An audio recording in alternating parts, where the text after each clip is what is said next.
So Fani, let's start by talking about your childhood, where you grew up, and what was life like? Let me just start off by saying that my life is highly improbable. Born on a farm in the central South African province called the Free State in the 60s, where the policy of separate development, where different races and tribes were supposed to live independent of each other. And generally, the black population was at that time regarded as subhuman and were oppressed by the political system, as it were. So on the farms, the idea was that at the age of either 16 or grade 6, you would go into the farming system. So that's the background.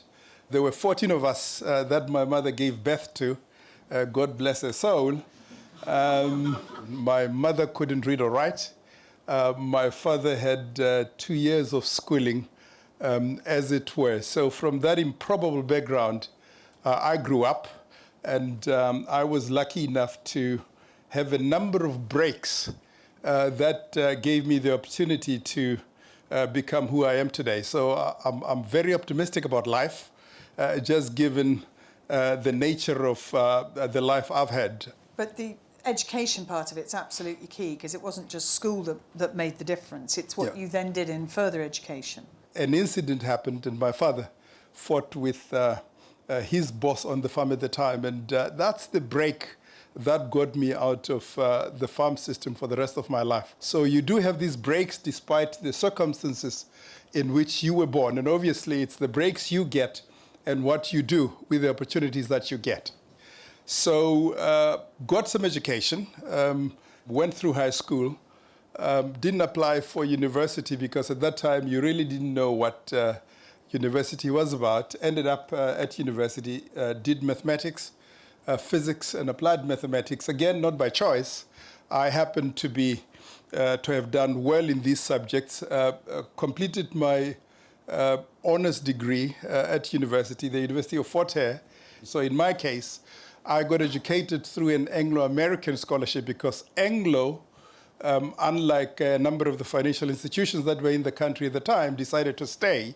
But the price for staying was that they would fund black education in a massive way. So I got to go through both high school and university education through an Anglo scholarship, and to go to the US, equally Congress at that time, through the sponsorship of Senator Fulbright, had a number of different scholarships, one of which was the Fulbright Scholarship. So as a Fulbright scholar, went to Berkeley and studied in the mid-'80s. And the 80s were interesting, as you know. What was it like there? I mean, I assume it's your first real experience of life away from South Africa, your first experience of it. So getting out and getting to integrate with other races was interesting. Seeing an open society, a society that espoused freedom, freedom of association, freedom of thinking. It was really a period where you could, for the first time, form your own ideas about life, about what you may want to do as a person, about what possibilities there are for one's future life and career. It was a magnificent period, I must say. And what were the thoughts that were forming in your head about what you wanted to do, who you wanted to be? I don't think I had formed as such a view about a career. I knew that I needed to go back home because I had a large family that lived in subsistence, as it were.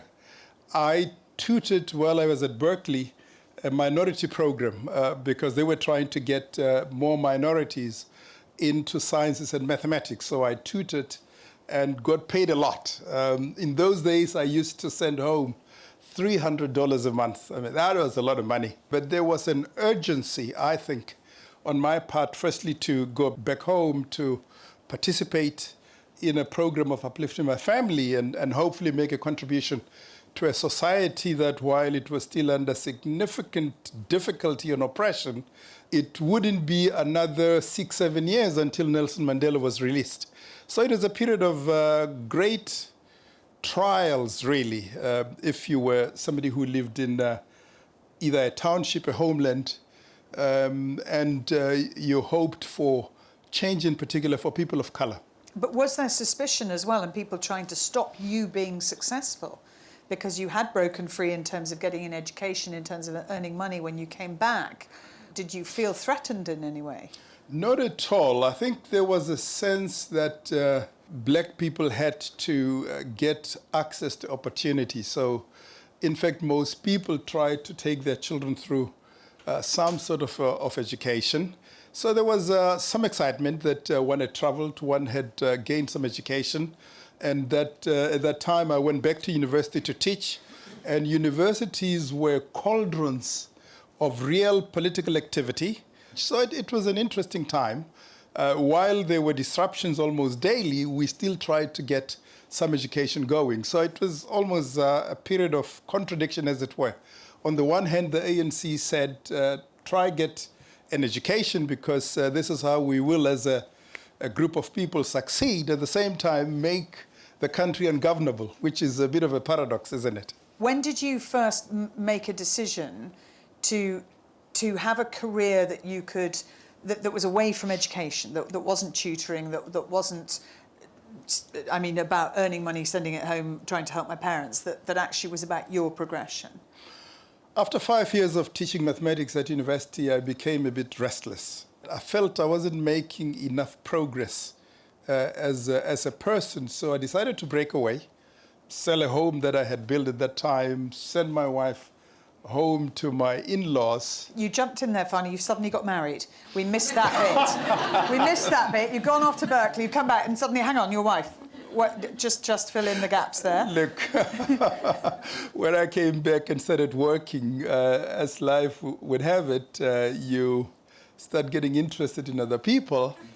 And as it happens, got married, had a child fairly early in life at 27, which is really quite early in life. So at 31, decided I wanted to get back into a different career. But in my case, because I was trained as an academic, I wanted to go through business school. So literally sold everything I had, cashed my pensions, and went back to business school. So studied for an MBA at Wits University. A lot of my colleagues, professors at varsity said, South Africa is still not ready for people of color to go into business. Are you sure you want to take the risk? And I'd always believed that to make progress, you always have to take a step into the unknown. As I say, my background is so improbable that I can only but be optimistic. So I said to my colleagues, look, I'm going to try it. I'll never know whether I would succeed or not if I don't try it. So went full-time to study for an MBA, left my family back in the Bundus, as we call it, and started off a career in banking. I went to work at Rand Merchant Bank, who in the South African setting would be the preeminent competitor for Investec. I understand David was working at Rand Merchant Bank at about the same time. So went into banking purely because my skill level was mathematics. My background was mathematics, and I could go into finance. So my early work was in modeling interest rates, supporting a trading desk. It's irrelevant in terms of business, but I'm just so interested in your parents as well and what they make of what you've become. Is your mother still alive? Does she know? And my dad passed away when I was studying for an MBA. Grateful to my dad for his positivity and optimism. My optimism I take from him. My mother, on the other hand, was a tough person, generally not as happy as my dad. She'd had 14 babies, I'll just say, in her defense, you know.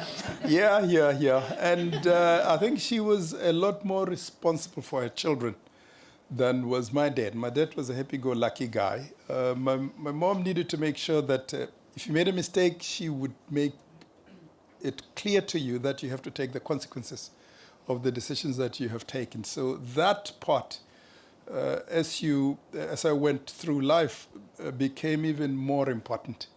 The sense of accountability, the sense of acknowledging where you fall short, and the sense of responsibility to others. So I'm grateful to my mother for that sense of responsibility, accountability. So that's a combination that has carried me through life. It's a very good combination for a leader. And you clearly do feel a huge sense of responsibility and have from a very young age for the wealth and well-being of others.